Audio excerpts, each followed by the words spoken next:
there, my name is Dr. Marissa May. In this video, we're going to be solving an absolute value inequality. I noticed that the inequality is a greater than. So a couple of things to remember. If the inequality is a less than, I like to remember less than means and. And greater than, I say it greater to help me remember that. A greater than means or. So since this is a greater than, I'm going to say x is greater than 5. Notice I took the absolute values off.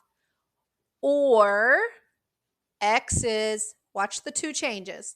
Flip the inequality, change the sign on the number. So x is greater than 5, or x is two changes, flip the inequality, make the number negative. Now, if you need to get fancy and go ahead and graph it, we can do that.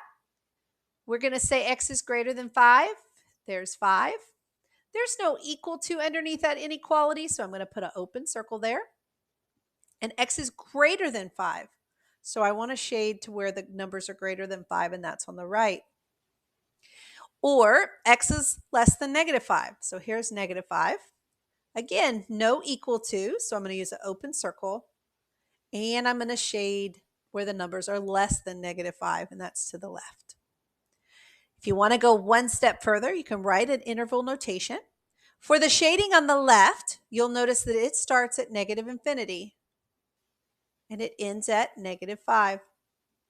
For interval notation, infinities always get a parentheses, and negative 5 here with the open circle gets a parentheses as well. Let's do the same thing for the shading on the right. It begins at 5 and it ends at positive infinity.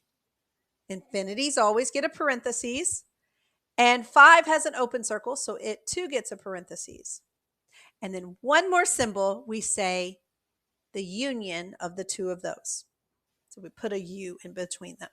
So we have our solution in inequality form, we have our solution in number line or graphing form, and we have it in interval notation. Depending on what your problem is asking for, you'll answer with one of these three. I hope this helps.